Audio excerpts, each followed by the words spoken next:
What we do here is go back. Et là, je me suis dit, qu'est-ce qui se passe ? J'adore.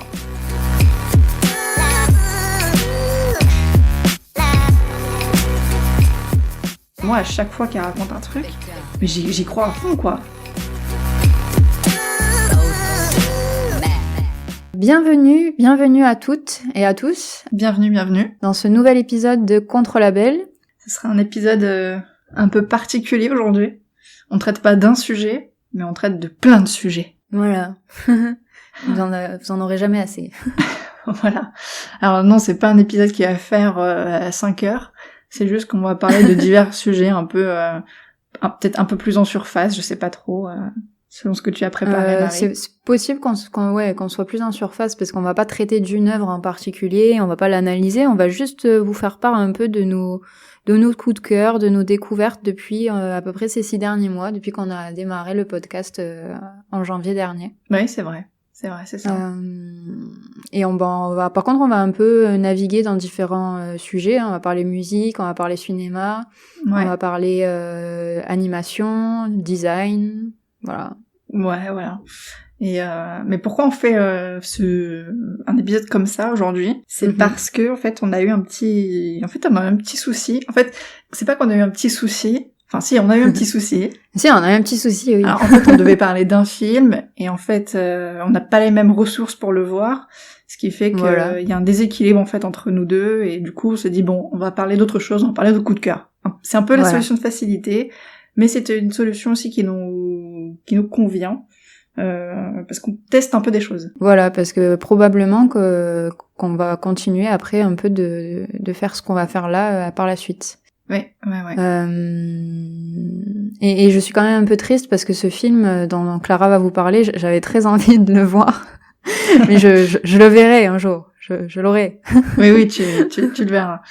Mais ouais, juste avant ça, comme disait Marie, par la suite, on va sûrement continuer un petit peu à dévoiler nos coups de cœur, mais assez brièvement. Mais voilà, c'est parce que même si en surface, il ne s'est rien passé pendant ces 3 dernières semaines, depuis notre précédent épisode, oui. Il y a pas mal, on réfléchit pas mal, on bosse sur des choses, et voilà. Donc attendez-vous à certaines choses. Moi, je me sens pas en vacances du tout en fait. J'ai bien gambergé tout le mois de juillet, mais voilà. C'est bien, c'est pour la bonne cause. Ouais, voilà. Donc restez connectés, continuez de nous écouter parce que voilà, on réserve de nouvelles choses d'ici septembre, je pense, un truc comme ça. Ouais, la rentrée, on va dire. C'est ça, exactement. La parole est à toi. C'est parti. La parole est à moi. Donc le film dont on voulait traiter si ardument, c'était In the Mood for Love de Wong Kar-wai. Alors pourquoi on voulait le traiter ? Alors je sais pas trop. On voulait le voir toutes les deux. C'est un film qui a l'air extrêmement cool, voilà. Oui, enfin alors moi personnellement, donc je l'ai pas vu, mais en gros, pourquoi j'avais très envie de le voir, je crois que ça fait des années que tout simplement les images que je vois sur la toile de ce film m'attirent, parce que niveau photographie, ça a l'air d'être un travail de malade, tu nous diras peut-être. Et pareil, tout ce qui est couleur, et il a aussi une BO très connue, qui est très sympa. Même sans l'avoir vu, je connais déjà la musique. Et puis c'est un film qui a été primé, non ? Oui. Ouais. Voilà. Peut-être que tu vas nous dire. Ouais, sûrement. Et et en fait en ce moment il ressort, depuis peut-être 10 jours, non 1 semaine, je dis n'importe quoi. Et il est au cinéma en 4K, version restaurée, etc. Et il me semble qu'il reste au cinéma jusqu'au 3 août, un truc comme ça. Ouais, donc il restait une semaine et demie en salle, quoi. 2 semaines, je crois. 2 semaines. Ouais. Oui, non, 1 semaine et demie, c'est pas possible, non. Donc au moment où vous entendrez cet épisode, probablement il sera encore au cinéma, donc profitez-en. Ouais, faudra courir au théâtre si vous pouvez, au cinéma. Voilà. Vous aurez 2 jours. Compte à rebours activé. Aussi vérifier si vous l'avez en salle à côté de chez vous, parce que je sais qu'il est à Paris, Ouais. mais je sais pas dans les autres villes. D'ailleurs, dans la mienne, non, ce n'est pas le cas. Ouais. Voilà, faut regarder du côté des salles un peu titrées art et essai, quoi. Ouais, c'est vraiment à Paris, et même sur Paris, il est dans genre 7 cinémas, quoi. Et puis il est très très peu de temps à l'affiche, quoi. Ouais, c'est un peu ardu, c'est un peu une tâche ardue, surtout qu'on le trouve pas en streaming, il est nulle part. Niveau DVD, Voilà, c'est la galère. Voilà, je regardais un peu. Alors moi, si, je pourrais en réalité, mais pour des raisons techniques, je ne peux pas louer dans une médiathèque qui est pas trop loin de chez moi. Et mais voilà, c'est un DVD qui a l'air pas si facile non plus à se procurer, même en ligne. Je regarde. Donc Ouais, bon, ouais. c'est dommage. Voilà. Bon, il date de 2000 aussi, mais bon. Ouais. Mais c'est pour ça que j'attends du coup une version Blu-ray. Voilà, avec cette ce serait pas mal. restauration, je me dis il y a moyen d'avoir une version Blu-ray avec plein de bonus. On sera tous contents. Alors, dis-nous en plus, du coup. Alors du coup, In the Mood for Love, c'est un film hongkongais de Wong Kar-wai qui est sorti dans les années 2000, enfin en 2000 très précisément. Et effectivement, comme tu disais, c'est un film qui a été primé au César et à Cannes par exemple. Et c'est un film qui est connu, reconnu, machin, on a déjà parlé. Et donc en fait, ça raconte, ça se passe à Hong Kong en 1962. Et donc je lis le résumé de Allociné. Madame Chan loue une chambre chez Madame Swen. Le même jour et sur le même palier s'installe Monsieur Chao. Leurs conjoints sont souvent absents. Un jour, Monsieur Chao et Madame Chan découvrent que leurs époux sont amants. Blessés, ils se fréquentent alors de plus en plus et développent eux aussi une liaison. Alors plus que liaison, je dirais qu'ils développent une relation. C'est pas tout à fait une liaison. Mais bon, je vais pas réécrire le... C'est quoi la nuance pour toi? Moi, je suis perdue, là. Il faut que tu vois le film, Ok. Disons qu'il y a une certaine complicité, une certaine relation qui se développe entre eux. Ça me donne envie, je veux savoir. Tu veux savoir. Quelle relation? Je veux savoir. Et en fait, avant d'aller voir ce film, je pensais que c'était un film un peu... Alors, je voyais les images, c'est trop beau, c'est un film hyper primé, machin, et je me disais, ça a l'air cool, mais en même temps, j'ai peur que ça soit un peu un film d'amour impossible, un peu chiant et prétentieux, genre torturé, tu vois, genre, je t'aime, moi non plus, gna gna gna. Et en fait, pas du tout. Ça a été un immense coup de cœur, mais... Tu sais pas, Marie. Vous ne savez pas. Mal. Encore plus, du coup, tu vois. J'aurais préféré que tu me dises, je suis déçue, tu vois, comme ça. Eh non. Ça a été un gros coup de cœur. J'ai été le voir vendredi dernier. Et là, on est mardi, on enregistre mardi, et j'ai été le revoir hier, quoi. Genre... Ah, d'accord. Ouais. Ça a fait comme moi avec... Alors, le seul film où j'ai vraiment fait ça, enfin, le seul, je crois, c'était Parasite, du coup. Ah ouais, il est génial. J'ai eu besoin de le revoir, tu vois. Il y avait un espèce de manque ou j'avais besoin de plus comprendre ou tu vois, genre. Ouais, je comprends ok. Ah, super. Oh là là, du coup, j'en peux plus, là. Je suis en train de le rater. Bah, super. Va falloir que je le loue, quoi qu'il arrive. C'est ce qui s'est passé. J'ai été le voir une deuxième fois hier. Parce que voilà, c'était un gros coup de cœur. Et comme toi, pour Paradis, j'avais besoin de... Je sais pas, en fait, j'y ai pensé tout le week-end. Je me suis dit... Pourtant, j'ai tout compris au premier visionnage, plus ou moins. Mais... Je sais pas, j'avais juste envie de le revoir. T'avais besoine d'une confirmation, peut-être. Ouais, moi, c'est l'effet que ça m'a fait pour Parasite. Tu vois, j'ai commencé dans ma tête à avoir plein d'interprétations.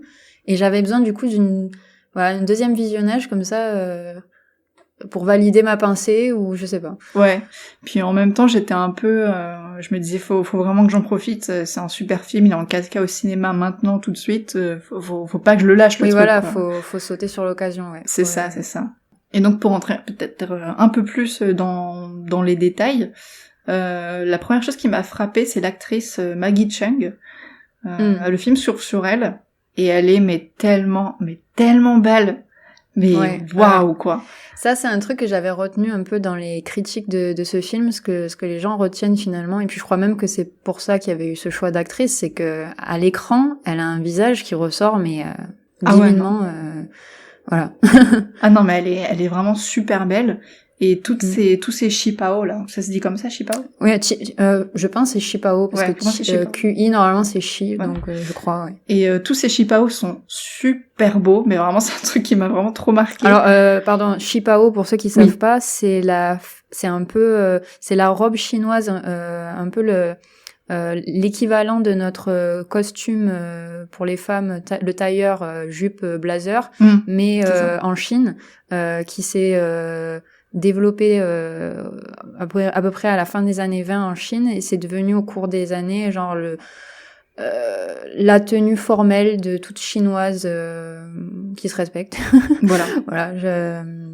Enfin, vous avez certainement idée de ce que c'est. C'est une robe près du corps, fendue normalement à peu près au niveau des cuisses, et avec un col Mao et des boutonnières souvent sur au niveau de la clavicule qui font vraiment typique des tenues chinoises, quoi. Oui, voilà. C'est très classique. Si t'as d'autres choses à dire. Non, c'est ça. Et donc tous ces shipao sont vraiment incroyables. Les tissus, les motifs des tissus sont vraiment super, et pour les années 60, ça ressort super bien, et surtout il lui scie mais à merveille. Genre ça met en valeur son corps, mais d'une manière, mais c'est très élégant, c'est très fin, et en même temps il y a une certaine sensualité parce que c'est proche du corps, enfin c'est Ah ouais, moi c'est une tenue en plus que j'adore de base, donc bah oui, un film qui peut mettre en valeur cette tenue, encore plus j'ai envie de le voir, quoi. Ouais.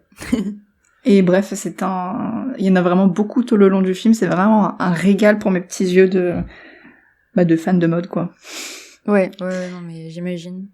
C'est cool que tu confirmes, du coup. Ouais. C'est bien. Et donc du coup, en fait, tout le film est un peu à cette image-là, finalement, quand j'ai réfléchi.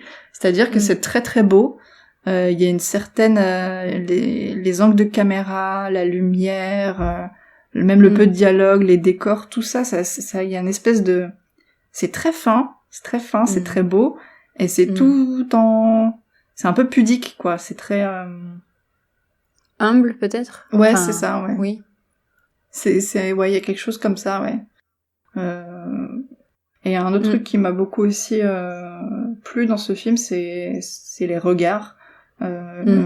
Tony Leung et Maggie Cheung, enfin ils ont une alchimie incroyable, quoi. Enfin, ah ouais, ça marche. Ils ont tourné. Vu que je me suis renseignée, ils ont tourné beaucoup de fois ensemble, et c'est vraiment un duo qui marche très très bien à l'écran.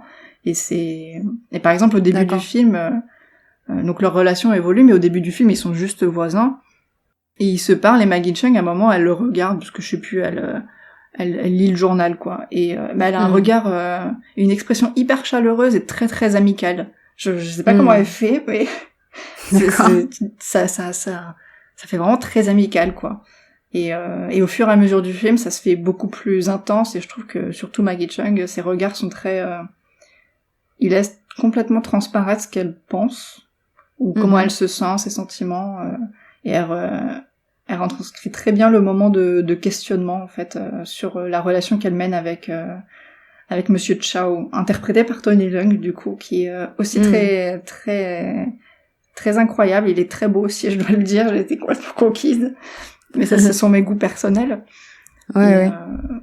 Mais après, pour leur complicité, du coup, dont tu parles, moi, je sais juste que j'avais vu rapidement un jour un extrait d'une scène où on les voit danser tous les deux, mais apparemment c'est pas une scène du film, c'est juste une scène, enfin une vidéo off, quoi. Comment t'appelles ça? Un making of, quoi, dans le. Oui, dans le making, oui, voilà, c'est ça. un peu on voit les en dehors du film, le tournage, tout ça, et on les voit partager un moment lors d'une scène normalement, où en fait ils sont juste en train de danser tous les deux, et rien que ça donne envie du coup de voir le film, parce que tu vois qu'ils ont déjà une complicité rien que par ce moment que tu vois en backstage du film, quoi. Ouais. Et oui, parce que dans le film ils dansent pas du tout, au contraire, ils sont très je peux même pas dire distants, parce qu'ils sont proches, mais en même temps ils se touchent pas non plus d'ouf, quoi. Ouais, la complicité, tout se passe dans le regard, quoi. ouais, c'est un film qui est tout en non-dit, où il se passe concrètement, si vous attendez à ce qu'ils s'embrassent, à ce qu'ils se fassent des câlins et tout, c'est mort, faut pas. C'est pas ça. Okay. C'est vraiment tout en non-dit. C'est subtil. Ouais, c'est très subtil, voilà, exactement. Et c'est parfois aussi très ambigu. Il y a des scènes où on ne sait pas s'ils parlent de leurs conjoints qui sont eux amants, et ça c'est it's a fact, ou si ils parlent d'eux, quoi. C'est ah super, j'adore ça. Ouais. C'est des moments de doute, d'ambiguïté comme ça. Et Ouais, mais ça aussi, ça peut prouver une complicité, tu vois, s'ils se Exactement. comprennent. Ouais. Complètement, ouais. Je vois. Complètement. Ouais. Et Super. Et qu'est-ce que je voulais j'étais aussi surprise par ces petits, il y a des tout petits moments d'humour aussi. Ah ouais. Ouais, je pense, enfin je trouve ça plutôt rigolo. Et je pensais pas du coup dans un film comme ça, je me disais ça va être chiant et prétentieux, pas du tout. Il y a un personnage qui est assez drôle, ça allège un peu le tout et ça rend le truc aussi un peu plus peut-être un peu plus humain, tu vois. C'est quoi, c'est un humour à la Jackie Chan du coup ou non, rien à voir? Non, rien à voir. Ok. Je me suis dit, c'est quoi l'humour hongkongais, tu vois? Non, c'est pas l'humour à la Jackie Chan, non. Ok.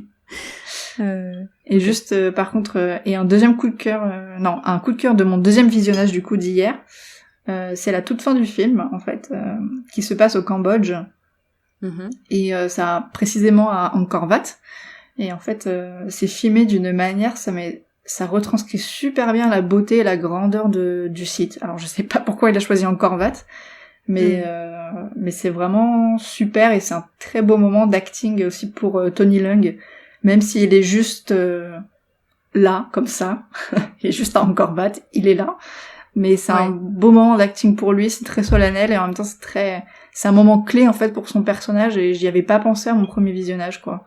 Mais c'est un moment que j'adore. Bien. Voilà, donc, bien. Pour conclure là-dessus, c'est un super beau film, tout en finesse, une espèce de mélancolie aussi, sur laquelle on saurait mettre vraiment des mots, quoi. Et c'est vraiment de la pure romance pudique. Voilà, pudique, humble, en non-dit, voilà. Il faut apprécier ce genre de choses, parce que j'ai regardé un peu les avis. Là, ça me donne envie ce que tu dis. Ouais, tant mieux. Oui, tu regardais les avis, oui. Ouais, j'ai regardé les avis sur Allociné, et t'as des gens qui disent oh c'est nul, il se passe rien, mais... Ah oui, d'accord. Non, mais ça dépend de quoi on est fan. Hein. Si on est fan de films d'action et tout ça, c'est oui, clairement. Là, c'est plus de la poésie, quoi, j'imagine. Ouais, complètement, ouais. Donc faut être sensible à ce genre de choses pour apprécier In the Mood for Love. Je vois, bien. Voilà. Donc j'espère que tu auras l'occasion de le voir. Ah bah là, oui, du coup, oui. Et que tous nos auditeurs et auditrices auront aussi l'occasion de le voir, parce que c'est un film à voir, quoi. Si vous écoutez ce podcast, je pense que, je sais pas, vous apprécierez. Vous devriez être amateur, c'est ça? Je pense, ouais. Sous-entendu. Ouais. Enfin, vous devriez dans le sens, je pense que vous êtes amateur de ce genre de film. On va faire le pari.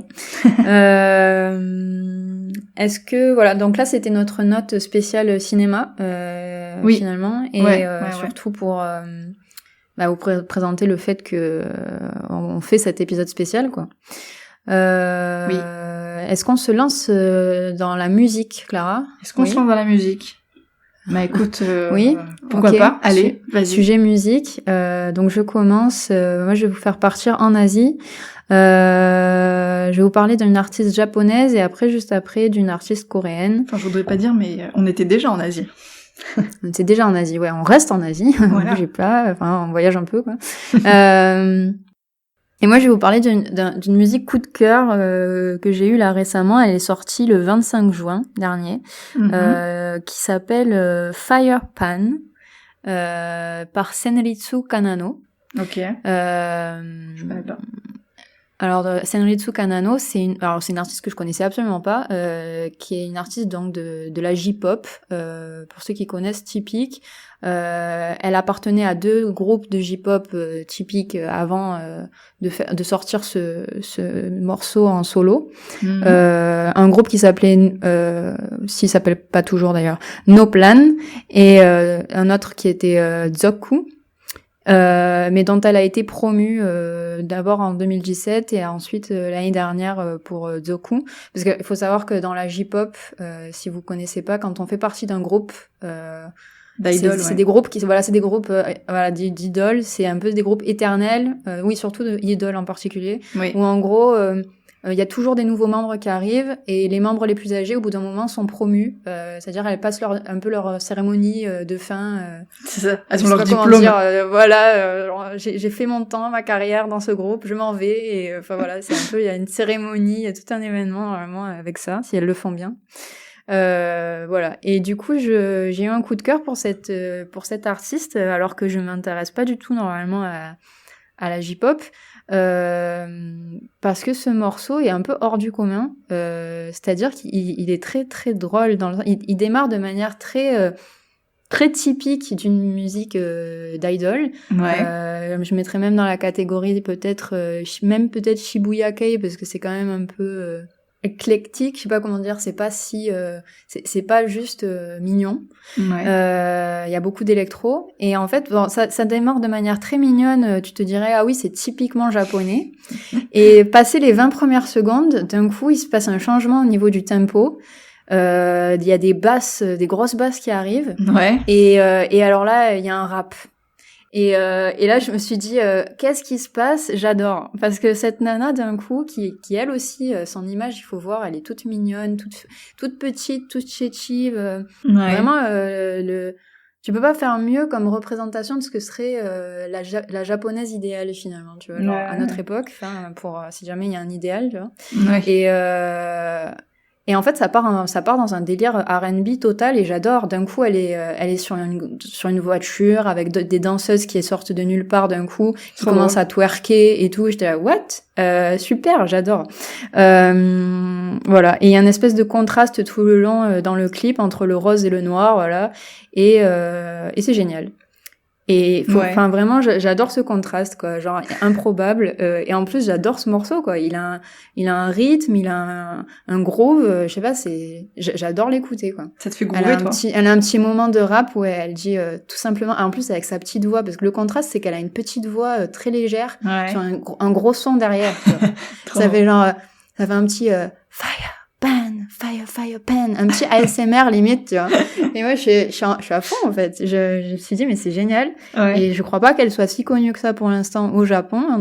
Déjà, elle est pas si connue que ça au Japon, certainement pas chez nous.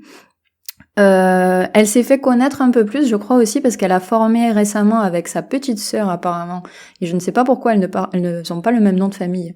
Tonchiki Sakina, un groupe qui s'appelle, du coup, un duo Femme Fatale. Voilà. Eh ben, ça promet, hein. Non, mais voilà, en fait, je me suis dit, mais d'où sort cette nana qui est soi-disant une idole? Alors, on peut s'imaginer une idole japonaise. Normalement, c'est cute au possible. Juste pour être cute, entièrement cute, quoi. Il y a jamais de remise en question sur l'image de l'artiste ou de la femme japonaise. Il faut qu'elle reste, j'ai envie de dire limite soumise. Voilà, on va pas rentrer là-dedans, mais et là, d'un coup, elle est en mode non. Je me sens bien dans mon corps. À un moment donné, on a un zoom sur ses fesses. Tu vois, il y a vraiment tout un truc genre. Non, c'est la japonaise nouvelle génération, quoi. Et alors là, je m'y attendais pas, quoi. J'étais là, d'accord. Sans être dans le cliché de je copie ce que font les Américains, tu vois. C'est pas non plus comme d'autres artistes. C'est comment déjà Naomi j'oublie leur nom parce que je m'y intéresse plus. Mais de R&B japonais, si on peut imaginer, tu vois. C'est pas non plus ça. Elle, carrément, c'est limite, c'est une parodie et c'est génial en fait du coup. Elle réinvente l'image d'une femme forte à la japonaise, quoi. J'adore. C'est encore plus authentique du coup. Ça fait pas le copie de ce que pourraient faire des Américains. J'adore. C'est quoi déjà son nom? J'ai oublié, désolée. Non, c'est pas de souci. Senritsu Kanano. Mais peut-être si tu tapes Kanano juste sur Instagram, tu pourras la voir popper, même si elle partage pas tant de choses que ça sur Instagram. Je crois qu'elle est plus sur Twitter. Et sinon, il y a son YouTube, quoi. Ok. Mais si tu tapes Fire Pan sur YouTube, mais alors Pan avec 2 A, pas un seul, tu verras popper son clip. Et bien, moi, j'étais conquise. T'étais conquise. Okay, je valide. C'est bon. Ça me donne très envie parce que je vois pour te donner une idée, parce que toi, des images, tu dois connaître, elle a comment dire, elle a fait un shooting photo il y a pas longtemps avec la modèle que tu connais très bien, Risa. Ah, ok. Voilà, oui, pour parce te donner une idée de l'univers. Okay. Oui, voilà, parce que je vois des images et effectivement il y a un peu ce côté, on va pas rentrer là-dedans, mais un peu l'arme Kay, quoi. Genre, Voilà. Bon, s'il y en a qui comprennent, vous êtes tant forts. mieux. Voilà. Vous faites partie de la vieille team. Voilà. Non, mais voilà, gros coup de cœur pour. J'attends de voir ce qu'elle fait par la suite parce que si elle continue là-dessus, moi je suis vendue, quoi. C'est bon. Effectivement, elle a l'air très très cool. J'ai très envie d'écouter ça, quoi. De voir ce que ça donne.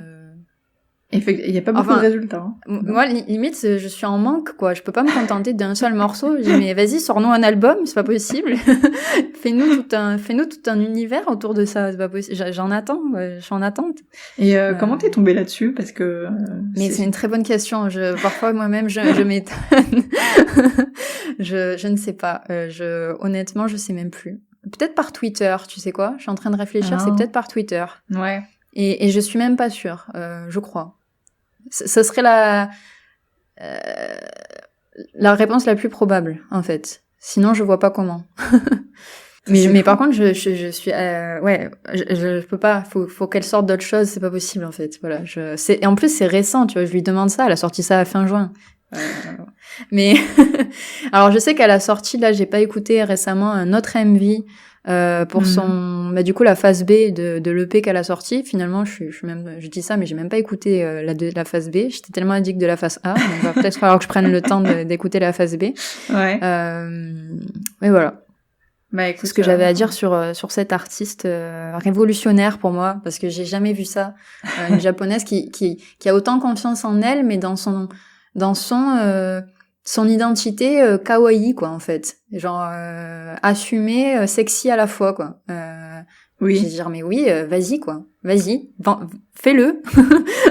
Montre-nous ce que c'est d'être sexy et mignonne à la fois à la japonaise, quoi. Parce que du coup, tu la vois au premier abord, tu te dis ouais, c'est une meuf, c'est une idole. Voilà, quoi, on a vu et revu, quoi. Mais en plus, il faut que tu la vois rapper, la confiance qu'elle a en elle quand elle est à l'écran, en tout cas, c'est impressionnant. Hein. Ouais. Même quand elle danse, parce que c'est pas une danseuse professionnelle, mais elle se débrouille. Ouais. Tu vois, c'est là, je fais en mode, ok, elle donne du sien, quoi. Ok, elle bosse, là, nana, elle bosse. Ouais. Bah écoute, j'ai écouté ça m'intrigue beaucoup. Ouais, non, mais moi j'attends la suite, voilà.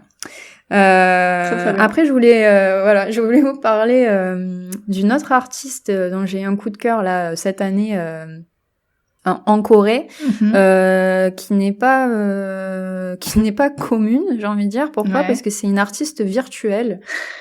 Tu le sais déjà, je crois, Clara. Oui, je crois savoir où tu vas. Voilà. Un peu pour vous donner une idée, c'est quoi ? C'est un artiste virtuel. Si pour ceux qui connaissent au Japon, on avait Akanemitsu. Non, Hatsune Miku. Hatsune Miku, merci. Miku. J'ai dit quoi ? Akanemitsu. Ouais, alors, j'ai réinventé son nom. Bon, qui s'était fait connaître parce que sa voix était synthétisée par le logiciel Vocaloid. Ouais. Et donc qui performe de manière virtuelle puisque elle-même, elle a été intégralement créée à l'ordinateur. Et donc il fait des concerts virtuels, mais c'était un phénomène quand c'était sorti. Ouais. Mais en même temps, je me dis c'est pas si peu commun que ça, parce que finalement, même en France, on y a eu droit, tu vois. On a eu René Latop, on a eu Crazy Frog. On a eu Ilona Mitrocé aussi. C'est une vraie meuf, j'avais oublié. Voilà, en fait, c'est pas si peu commun que ça. Enfin, on le présente comme si c'était nouveau, mais en fait, non. Et d'ailleurs, j'ai pensé aussi au groupe anglais Gorillaz. Ils ont créé toute leur identité autour de personnages animés, quoi. Bon, ben alors, elle, ce qu'elle est, du coup, c'est pas une taupe, c'est pas une grenouille, c'est pas une taupe. C'est un lapin. Voilà. C'est un lapin. Mais humanisé, voilà. Simplement. Très bien. Personnifié, voilà.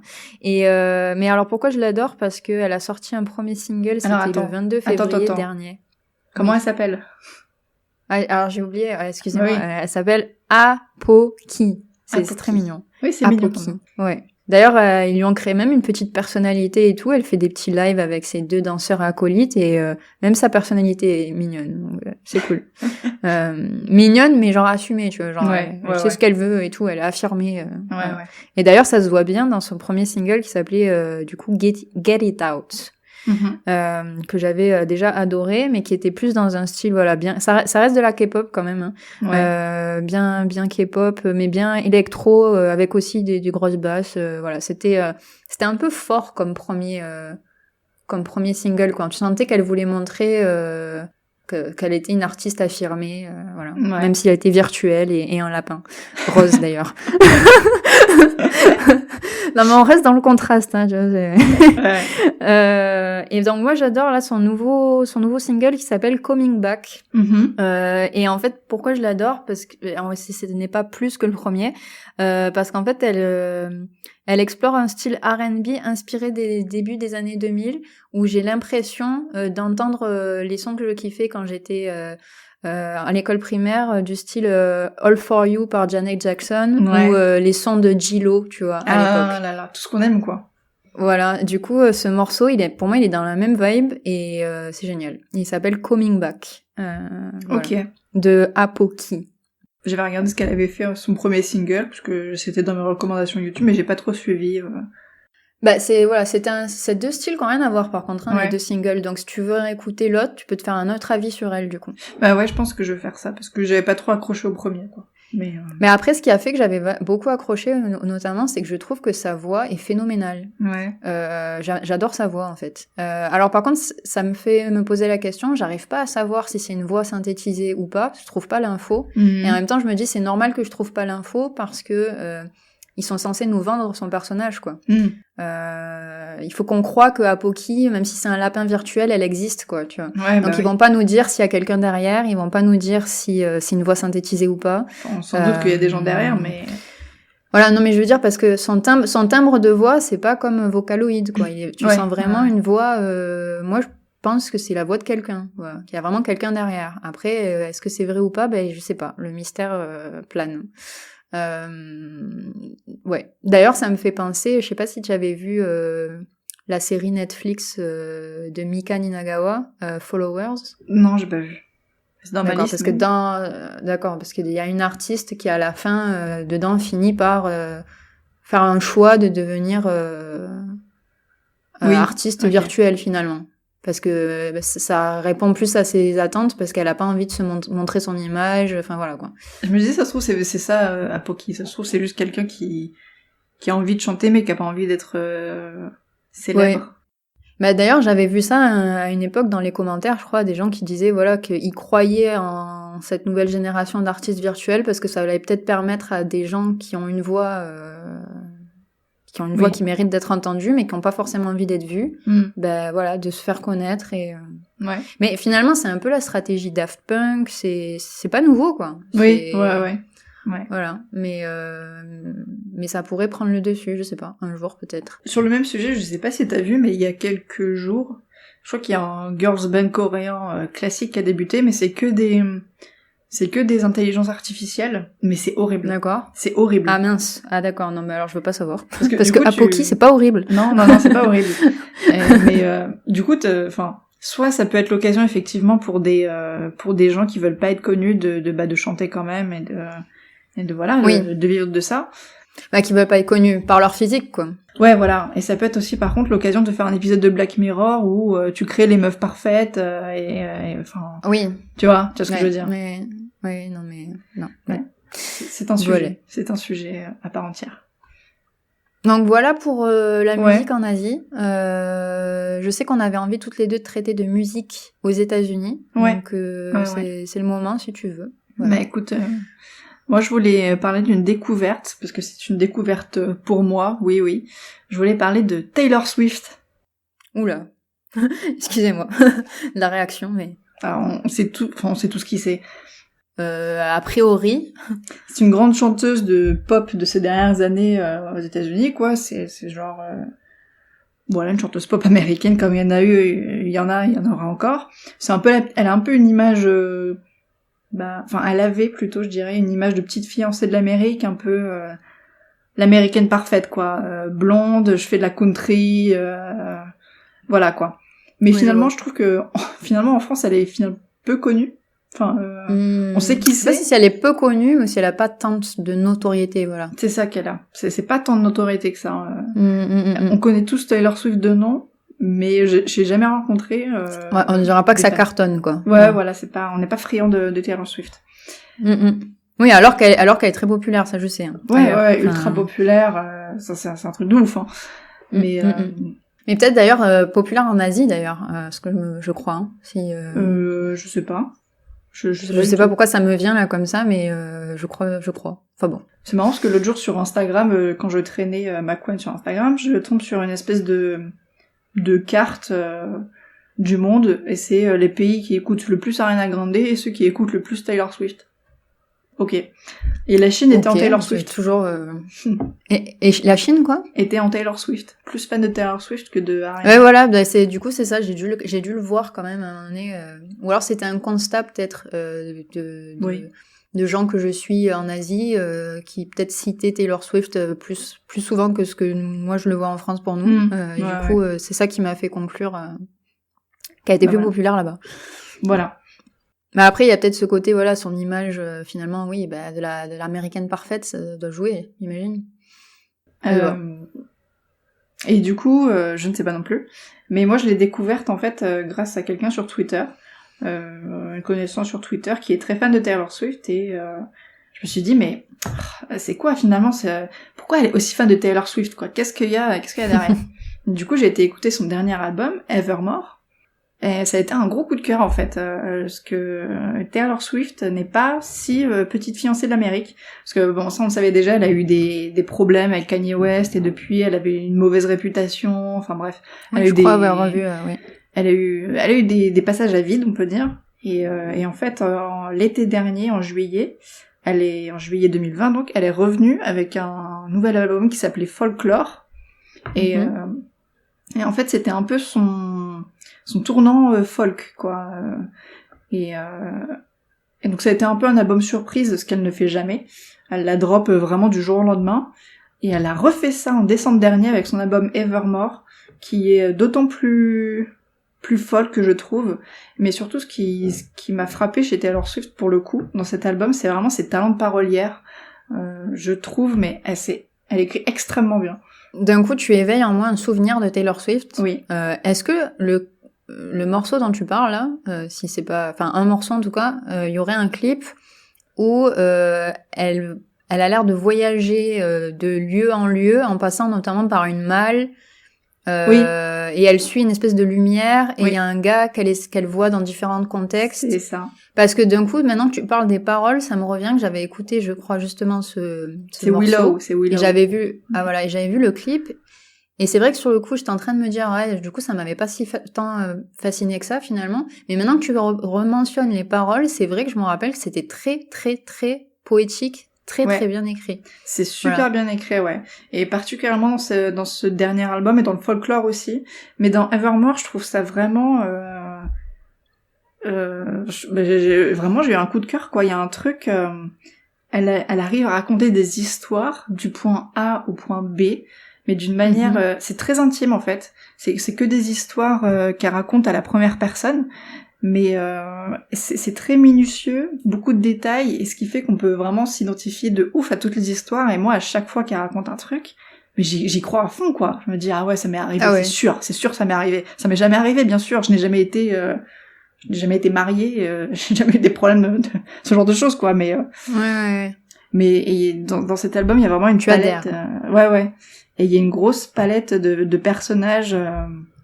Et cet album, il est sorti du coup en même temps que Willow ou c'est pas ça du coup Je pense qu'il est sorti en même temps, ouais. C'était en décembre. Enfin, c'est la même période, je veux dire. Oui, complètement, c'est le même album. Ok, d'accord. Bah, je prendrais peut-être le temps du coup d'écouter l'album, vu que j'avais déjà. C'est vrai que son talent de parolière, je l'avais remarqué quoi dans cette chanson déjà, donc dans Willow, moi pour voilà. Après du coup, ça mérite certainement du coup. Plus d'exploration. D'écouter l'album. Ouais, franchement, c'est vraiment un coup de cœur énorme. Il y a une espèce aussi comme t'as toute une espèce de création d'un folklore en fait derrière ces paroles. T'as l'impression que tout est lié, enfin tout est lié de toute manière chez Taylor Swift. Il y a encore un univers. Ouais, non mais c'est ça. T'as le Taylor Swift universe en fait. Et entre folklore et Evermore, t'as des chansons qui se répondent. Tu peux faire, il y a tout un univers quoi. Mais vraiment, c'est vraiment ces talents de parolière qui m'ont complètement conquise dans Evermore, plus que dans Folklore, que je trouve peut-être un peu plus générique, alors que dans Evermore, il y a peut-être plus de prise de risque. Ah, Folklore, c'était le nom de l'album précédent, du coup. Oui, c'est ça, en juillet dernier, ouais. D'accord, je croyais que tu parlais du style, mais ok. Oui, donc c'est clair Oui. comme ça, c'est dit, quoi. Folklore. Oui, voilà. c'est très clair ce qu'elle veut exprimer, quoi. Et du coup, j'ai un peu exploré ce qu'elle a fait d'autre aussi, ses premiers albums, parce qu'elle les réenregistre en ce moment. Elle a toujours un talent de parolière, hein, mais sur Evermore, j'ai été complètement conquise. Il y a une manière d'écrire très différente de ce qu'elle avait par le passé, quoi. Et j'adore. Voilà, je suis comment on dit maintenant les fans de Taylor Swift, les Swifties. Alors là, je sais pas. Je sais qu'il y a un nom, un nom spécial, mais je crois que pour Lady Gaga, c'est les Little Monsters, c'est tout ce que je sais. Ouais. Un truc comme ça. Pour Taylor Swift aussi, j'en suis une maintenant. C'est décidé. Voilà, je suis fan de Taylor Swift et je le dis haut et fort. Ok. Voilà. Écoute, c'est bien. Il faut assumer. Voilà. S'affirmer. Et je crois que mon morceau préféré à absolument écouter, pour moi, c'est Tolerate It. Ok. Je l'adore. Est-ce que tu veux que je cite les 2 lignes que j'adore? Ah bah oui, vas-y.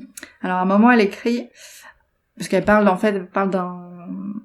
d'une relation un peu, elle est en couple et elle parle d'une relation où en fait elle donne tout son amour et lui ne fait que tolérer son amour, quoi, genre il s'en bat un peu les couilles, quoi.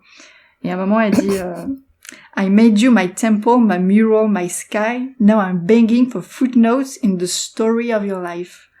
Et je trouve cette dernière phrase, je l'aime trop, quoi. Genre tu es dedans, quoi. Ouais, complètement, ouais. Voilà. Mais je crois qu'il va falloir que j'écoute aussi. En écoutant, souvent, ça passe mieux, en fait, hein. C'est pas pour rien, sinon ce serait juste de la poésie, quoi. Oui, complètement. C'est un ensemble, quoi. Ouais. Et puis bon, cool. Comme j'étais déjà cliente de folk, pop un peu, voilà, ça passe. Non, moi aussi, la folk, ça peut me parler, mais je pense que je suis bizarrement assez, enfin, je sais pas si je suis exigeante.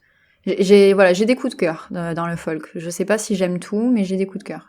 C'est quand même une musique un peu particulière. Si tu veux la pure folk, genre les premiers albums de Bob Dylan, faut adhérer, quoi. Faut adhérer, c'est spécial. Bah moi j'aime Bob Dylan, j'aime Janis Joplin. Ouais, mais oui, enfin ouais. Mais si tu aimes Simon & Garfunkel, je pense que tu aimeras cet album de Taylor Swift. Oui. Le reste, je ne sais pas. Forcément, moi aussi, j'aime, oui. Parce que j'ai écouté deux autres trucs que j'aime moins, mais ça, c'est vraiment un bon album. Ok. Cool. Écoutez tous Taylor Swift. Propagande. Voilà. Moi, je vais aller toujours aux États-Unis, mais alors pas du tout dans le folk. Je vais aller plutôt du côté R&B, rap. Du côté de New York, dans le New Jersey. On a une petite chanteuse rappeuse coréano-américaine. Tu restes East Coast? Ouais, j'ai remarqué, hein. Moi, c'est RPZ, hein. Vraiment, depuis notre épisode, je crois que je n'arrive jamais, pourtant, j'aimerais bien avoir l'état d'esprit West Coast avec le surf, les skates, mais dans le rock, ça va, mais alors dans le rap, non. Je reste dans le métro new-yorkais, voilà, ça veut pas partir. C'est très bien aussi, Ouais, non, voilà, c'est deux mondes. Et bon, alors, par contre, elle est pas dans le style East Coast dont on parlait, précédemment dans notre épisode dédié au style de rap des années 90. Que vous pouvez bien entendu écouter. Voilà, on n'oublie pas. Hein.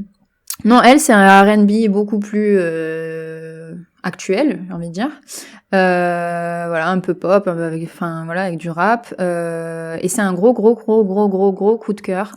J'ai écouté intégralement son album qu'elle a sorti là le 21 mai dernier, qui s'appelle Liquid Breakfast, où paraissent trois singles qu'elle a sortis depuis exactement le 6 décembre 2019. Le premier, donc, c'était Comics sans MS, où elle était en featuring avec un rappeur apparemment très connu pour moi, il était inconnu au bataillon, c'est Jack Harlow.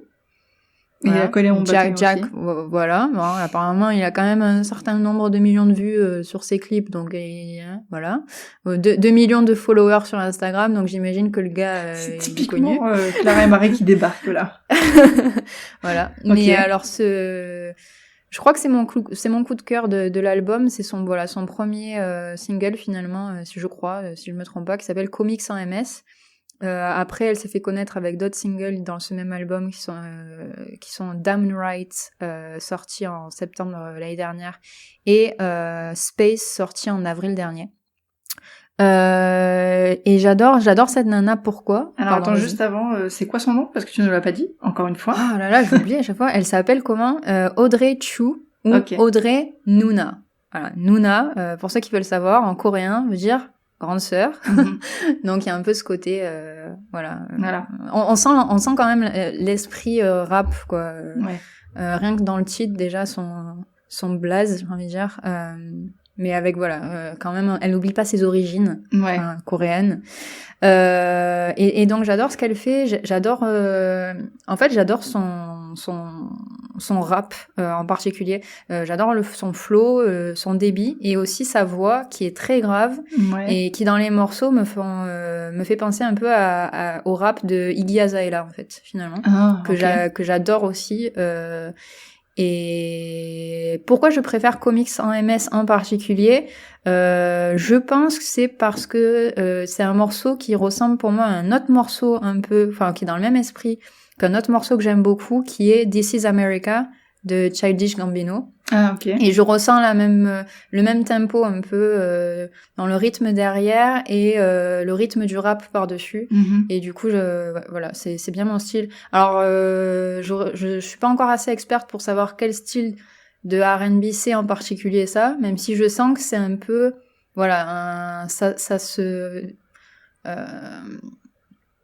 comment dire, ça sort du lot un peu, quoi. Je pense que c'est un style en particulier, c'est juste que moi, j'ai pas assez de connaissances pour vous dire ce que c'est. Mais c'est un gros coup de cœur, et même esthétiquement parlant, ces vidéoclips, c'est mon style, quoi. C'est clairement mon style. Elle a un look très très urbain, un peu préppy par moment, et surtout dans les tons, les couleurs, c'est très froid. Il y a beaucoup de nuances de bleu. Voilà. Ça te correspond bien. C'est vraiment. Moi, c'est ma tasse de thé complètement. Et son album est très bon, en fait. Je crois que je l'ai découverte par Space.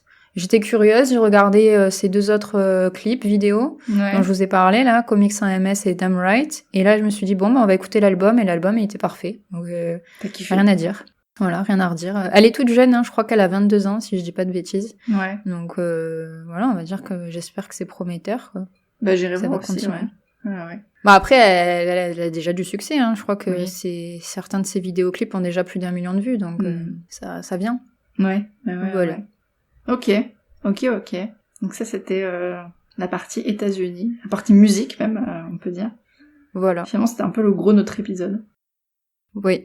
Du coup, je voudrais peut-être enchaîner avec mon troisième coup de cœur de cette année. Pas musique, bien sûr, juste continuer, voilà. Alors, on repart au Japon. Mais on va... Hop là, c'est reparti. On passe par le Pacifique, c'est plus rapide. Voilà. Et là, c'est un coup de cœur un peu particulier, parce que c'est un truc que je m'attendais pas à aimer, en fait. Et c'est un animé qui s'appelle Kaguya-sama Love is War. Je sais pas si t'as déjà vu. Non. Alors pourquoi? En fait, c'est un animé adapté du manga du même nom, donc Kaguya-sama Love is War, de Akasaka Aka. Beaucoup de Akasaka Aka, ok. Akasaka Aka. Et c'est publié en français aussi, vous pouvez le lire, et il y a 2 saisons disponibles sur Wakanim. Et en fait... qu'est-ce qui s'est passé dans ma vie? C'est juste que j'avais pris un abonnement à Wakanim pour regarder la dernière saison de Fruits Basket, qui est sortie cette année, que j'ai adoré, c'était trop bien. Et en même temps, je me suis dit, je vais quand même rentabiliser mon abonnement à Wakanim, je vais regarder un animé. Et tout le monde parlait de Kaguya-sama, c'est trop bien et tout, mais c'est un peu...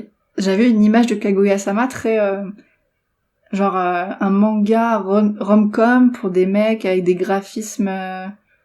particulier. En fait, on s'imagine que, enfin, je m'imaginais en tout cas que le public de Kaguya-sama, c'était le genre d'otaku à la Japan Expo qui a une pancarte Free Hugs et on sait pas trop s'il s'est douché, il aime trop les dire waifu, des trucs comme ça quoi. Un peu cringe quoi, genre bon OK. Public on va le dire masculin quoi. Oui, voilà. Bon, Après c'est vraiment destiné à un public masculin mais pour le coup j'ai vraiment un coup de cœur, j'ai trouvé ça vraiment, c'est une rom-com qui raconte l'histoire, parce que faut que je raconte l'histoire quand même. C'est juste deux lycéens qui font partie du BDE, et en fait ils sont amoureux l'un de l'autre, mais par orgueil ils ne veulent pas se l'avouer, parce que pour eux c'est une faiblesse quoi, genre non c'est toi qui le diras le premier, ce sera pas moi et tout, et autour d'eux, j'aime bien l'idée. Déjà. Ouais, c'est marrant. Et autour d'eux, t'as une palette de personnages très sympathiques aussi. Et en fait, c'est vraiment drôle. C'est un animé comique et ça m'a fait vraiment rire. Genre, je pensais pas que ça allait me faire rire. Et ça me donne envie là, tu vois, pour le coup. Pareil. Ça reste peut-être un peu cliché, mais je trouve que ça fonctionne vraiment bien sur moi. J'ai trouvé ça vraiment drôle. Moi, ça me fait rire. Il y a même des moments très émouvants qui ont mis la petite larmichette à l'œil quand même. Oh. Ouais. Ah mais je vois sur Google, ils le mettent dans la catégorie seinen quand même. Donc c'est assez sérieux du coup. C'est un public adulte ou pas. Je mettrais pas dans le seinen peut-être toi. C'est peut-être destiné à un public masculin plus adulte, mais peut-être parce qu'il y a peut-être des moments ça parle de cul un petit peu. Non mais attends, on est sur la page Wikipédia, donc je sais pas si voilà. Oui, bon de toute façon ça va pas trop, la personne qui l'a dit, c'est peut-être pas ça a pas trop d'importance que ce soit seinen, shonen ou je sais pas quoi, mais c'est clairement destiné à un public masculin, mais rien n'empêche de regarder effectivement. Et c'est vraiment d'accord, même sur la page la page Wikipédia anglaise aussi c'est catégorisé seinen. Bon, je pense que c'est parce que c'est le magazine qui veut ça, mais je pense que t'es ado, tu peux le lire, il y a pas de c'est pas hyper sérieux, mais je lisais des seinen déjà oui, bien sûr, moi aussi. Au lycée, mais mais ça donne une idée de l'ambiance en fait, tu vois, quand on me dit shoujo, seinen ou c'est quoi l'autre, shonen, t'as une idée un peu de l'ambiance de l'animé peut-être. En tout cas, ça m'a fait rire, ça m'a ému, et je trouve aussi la direction artistique sympa. Je trouve ça vraiment cool, j'aime bien les graphismes, et l'OST est très cool aussi, les openings sont mon feu groové de fou, voilà. Ils font vraiment groover, et ça me donne presque envie de tester le manga aussi, mais c'est un manga assez long pour l'instant, il y a genre 22 tomes. Ça fait beaucoup pour une rom-com basée que sur des sketchs quoi, mais bon. Oui, peut-être, oui. Je vois. Parce que c'est très à sketch, tous les épisodes sont découpés en petits sketchs en fait, voilà. D'accord. Ouais. Ok, mais je vois. C'est vraiment pas mal, voilà. Mon petit coup de cœur. Kaguya-sama Love is War. Voilà, vous pouvez regarder. Et qui est sorti quand, tu sais, de quand ça date? Je crois que la saison 1 2019, la saison 2 2020. Oui, c'est quand même récent. Ok. Ouais.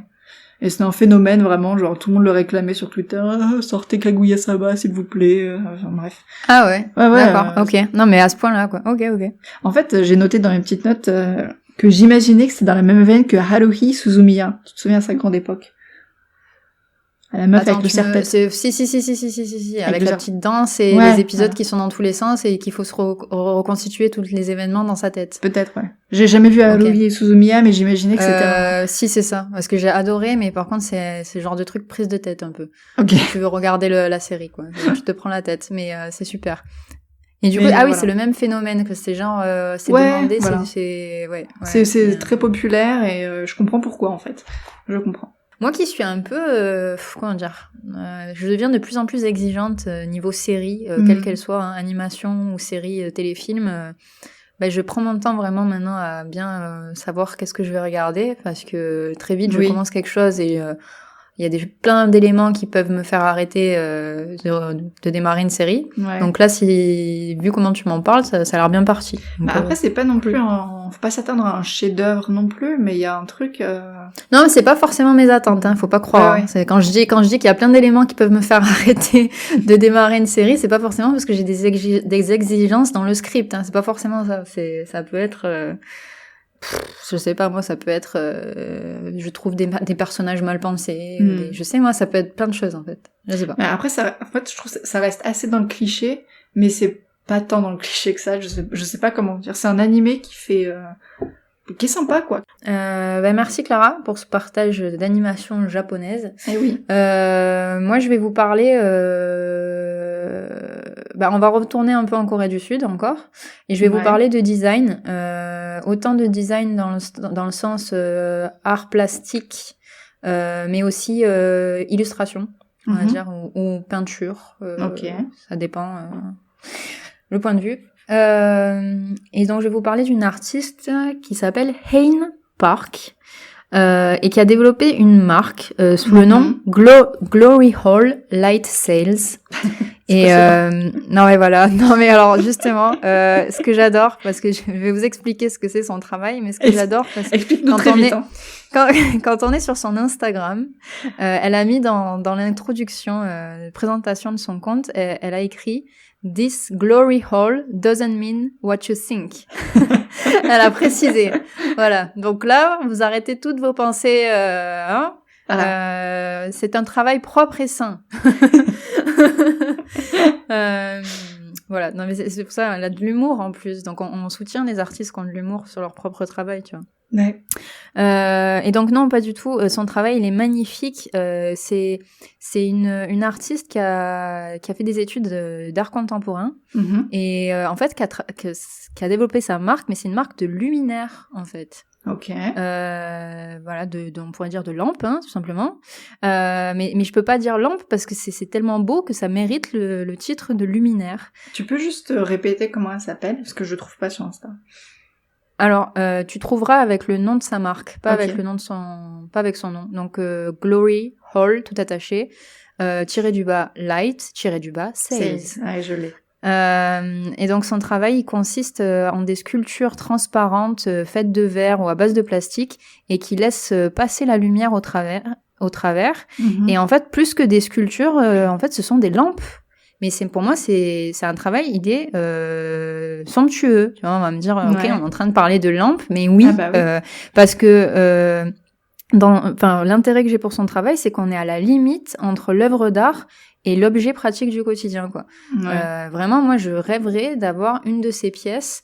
Et alors, si en plus sa pièce, elle est pratique et elle me sert de lampe, mais encore mieux, tu vois.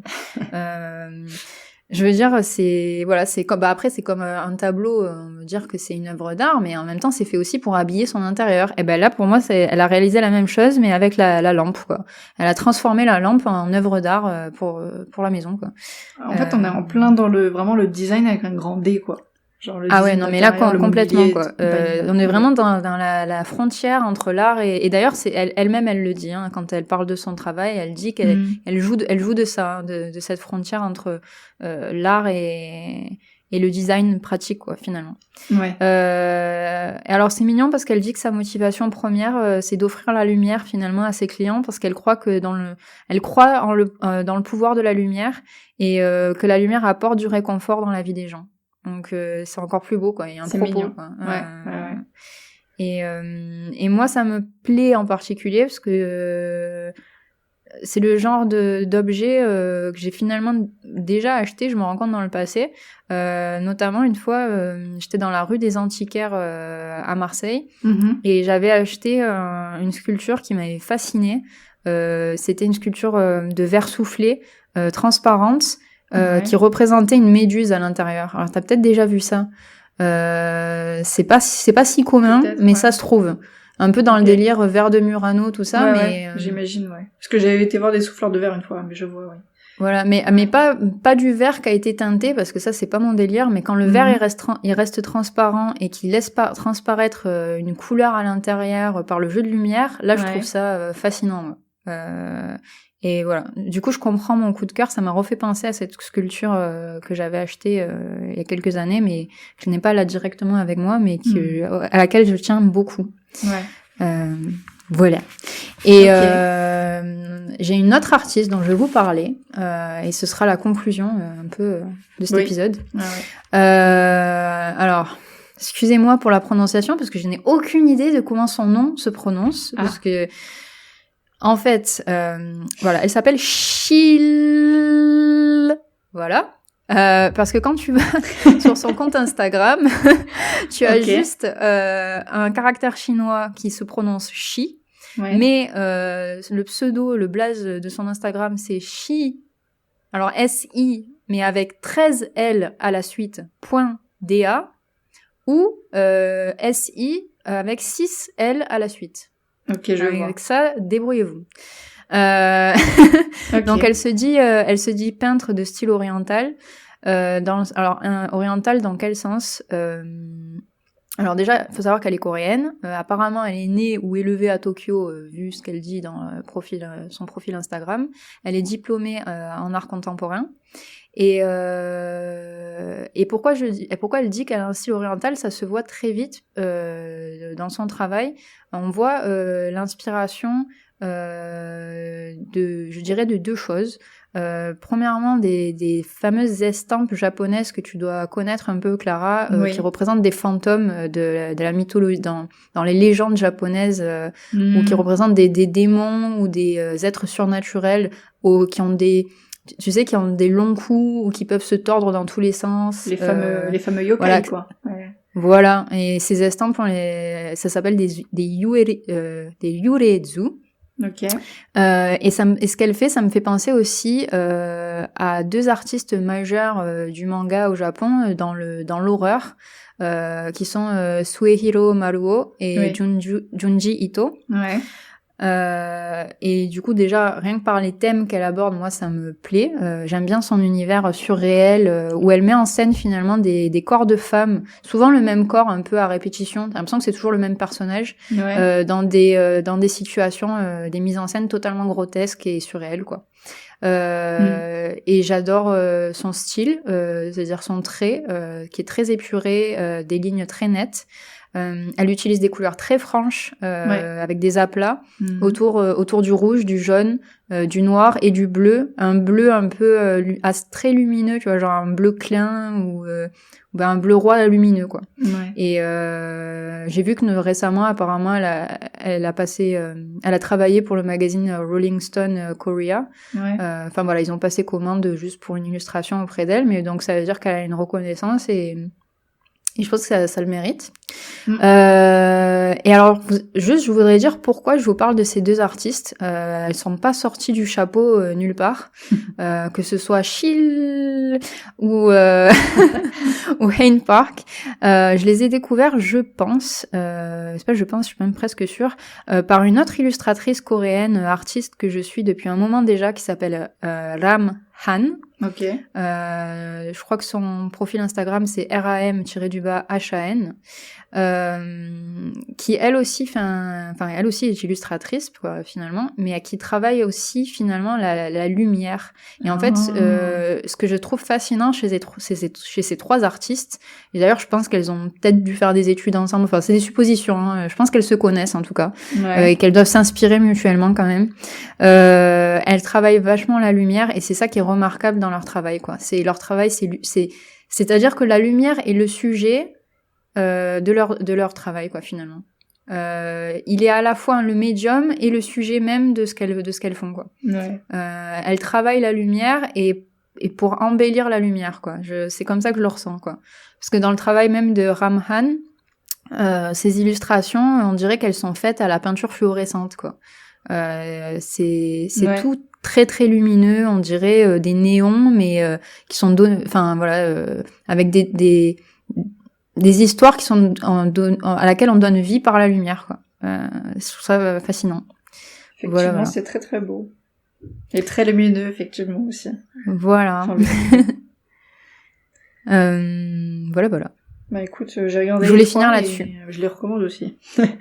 Voilà, donc c'est un petit trio là, pour moi qu'il faut suivre dans le milieu du design, de l'illustration, de la peinture en Corée.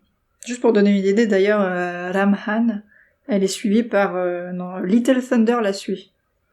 Ouais, mais ça m'étonne pas parce que Little Thunder, qui est une illustratrice hongkongaise, est de plus en plus connue et reconnue et oui. Ouais.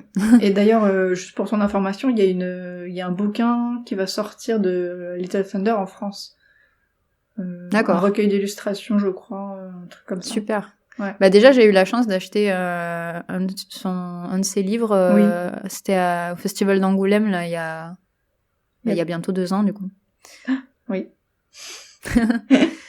Mais oui, donc toi, tu disais qu'elle suit Shilda, c'est ça? Non, elle suit Ramhan.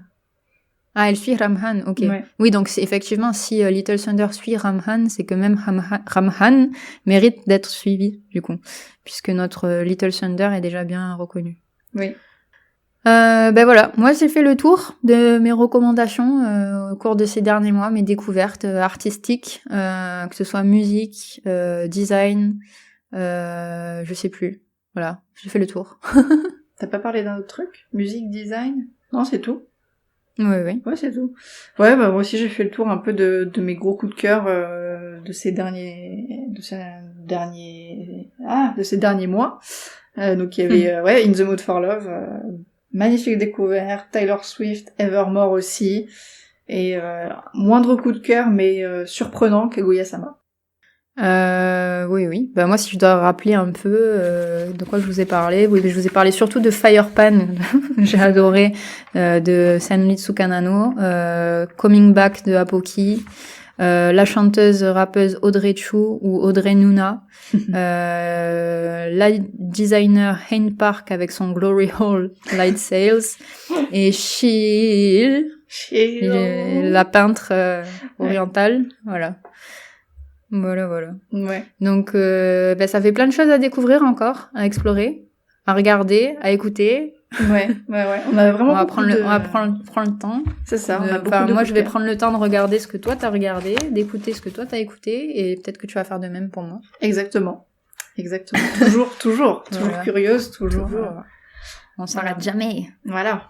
On se retrouvera dans un prochain épisode qui sera